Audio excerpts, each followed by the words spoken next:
Imagine a deeply tragic, visceral eating disorder dread of Requiem for a Dream crashing headfirst into a campy J-horror style haunted spoon movie. And you'll begin to understand why this script feels like completely different scripts wearing the same deflating skin. Ultimately, director Natalie Erika James delivers a visually striking but narratively bloated misfire that wants to critique fat phobia while simultaneously using its central entity as a cheap, grotesque punchline. What audiences expect going into a Natalie Erika James joint is the same quiet, devastatingly atmospheric dread she perfected in Relic, a film that used genre tropes as an airtight, elegant metaphor for the slow horror of dementia. Instead, Saccharine swaps out the nuanced, slow burn psychological terror for an identity crisis, trapping the viewer between a high concept medical school thriller and a supernatural creature feature that can't decide if it wants to break your heart or make you giggle. Now, before we go on the hype train of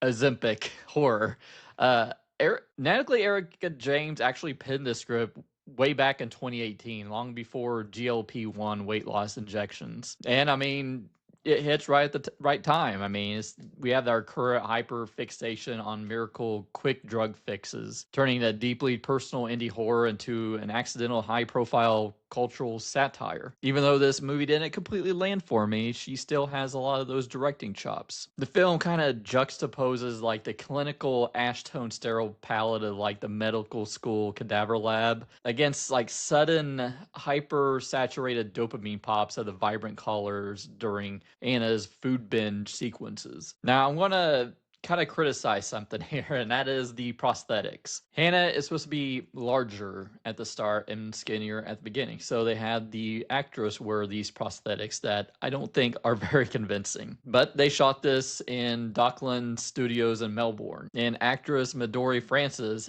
was in 4 hours of makeup daily during a brutal Australian summer heat wave. Now, I think the script is the main issue here. It stretches itself too thin, trying to do too many things at once. You have like the modern diet culture pressure. You have heavy familial trauma, including her dad and her Asian mother, and there's the cultural aspect of that. You've got the body horror element, and then you got the ghost. It makes the narrative feel cluttered rather than deeply layered. And there's an element of like surveillance in the kitchen. Like you have Anna's mother installing a security camera in the kitchen pointed at the fridge. This hyper surveillance in a domestic setting is foreshadowing of the aggressively hunted and watched by the entity later on. Then there's the weight of like genetic inevitability because Anna's father is being entirely confined to his room due to severe obesity. It kind of recontextualizes Anna's panic, though. I mean, we have one element where she's taking this gym class to impress her gym instructor crush, Alanya. This shallow desire to look better, but she also has like this desperate running fear of genetic inevitability. I think that aspect really does work in the story. And there's moments where she's like binge eating. And I have to say it's it's disgusting. And that's the point. But I have to give it to the sound designers, Robert McKenzie and Justin Spazvesky. The audio is just aggressive.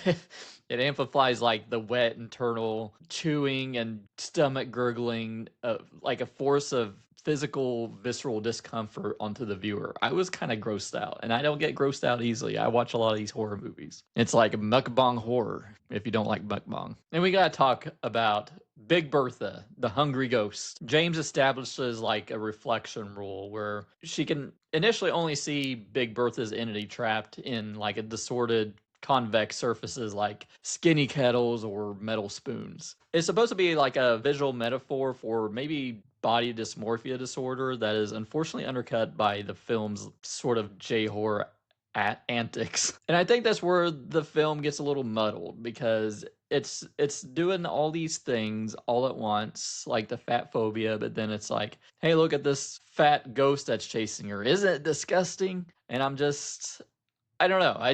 The narrative just isn't landing for me. It's like I said, just too much stuff going on with no direct theme that I'm supposed to get out of this. But I will try later on. And it's another issue with it's kind of a silly concept, really. I mean, it's like this overweight ghost that she's eating the ashes of this ghost. That's the weight loss thing, I guess. She knows someone else that did it, and that's not really explored very much. The other girl she got the idea from. So she's eating Big Bertha's ashes, and then Big Bertha is haunting her. And she wakes up in the middle of the night, like, with food surrounding her because she would binge eat. That's the ghost making her do that. And I know the things they're tackling are very serious issues, but for such a silly concept, I felt it did take itself too seriously. And I feel it kind of drags in the middle too. Like, it's very tropey. I know where this is going. It's like The Ring with a weight loss drug that is the body of the ghost.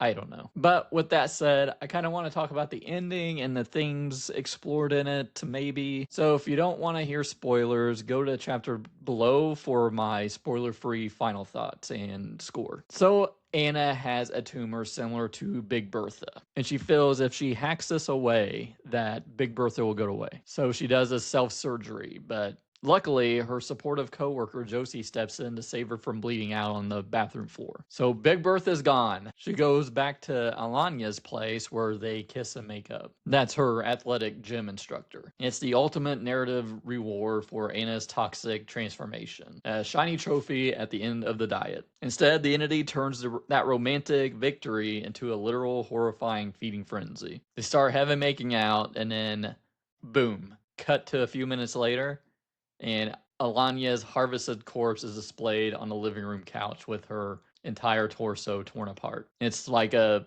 grim echo of the medical school cadaver imagery of Big Bertha. She didn't just win the affection of her fitness idol. She literally slaughters, processes, and consumes her perfection to manufacture the next DIY batch of the gray pills. So I assume she's going to cut her up and burn her. I don't know. So is Big Bertha still with her? Did the hungry ghost fundamentally rewire her and shifting the tragedy from self-destruction to systematic consumption of the people around her?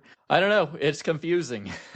And some of the themes of it, I mean, it's like grief transfer in a way. Let's take Big Bertha. She was on that medical slab with all the medical students all just hunched over, stripped of her humanity and mocked by the elitist students. With Anna consuming Bertha out of pure vanity, Anna takes on that weight of her stolen humanity. And of course, the gray pills, the ash, the human ash that she's ingesting. It's a metaphor for the diet and beauty industries, of course. To maintain your status and shrink into society's neat little box, you must become a literal parasite, transferring the physical and emotional burden of perfection onto others until it utterly breaks you. And Anna's attempt to escape her father's room-bound obesity and her mother's hyper-surveillance camera turns her into the ultimate predator. The surveillance and shame were already in her house. The pill gave them teeth. I think Saccharine is a deeply frustrating film because you can see the masterpiece trying to claw its way out from underneath the narrative fat suits. Natalie Erika James remains a monster talent when it comes to framing isolation, and the creature design itself is unforgettably gnarly. But by trying to balance a tragic, grounded exploration of body dysmorphia with silly J-horror supernatural romp, it ends up doing a disservice to both. It wants to lecture the audience on the horrors of fat phobia, yet its big, terrifying climax relies entirely on screaming at a grotesque, heavy ghost lady. If you are a die-hard body horror completionist who can look past a severely conflicted script to enjoy some fantastic practical effects and a genuinely committed performance from Midori Francis, it's worth a look. For everyone else, it's just too oversalted to swallow. I'm giving Saccharine a 2.5 out of 5. But what did you think of Saccharine? Let me know down in the comments below. If you enjoyed this video, hit that like button and consider subscribing. If you want to support the channel a little further, hit that join button down below and join our memberships. Thanks for watching, and I'll see you next time.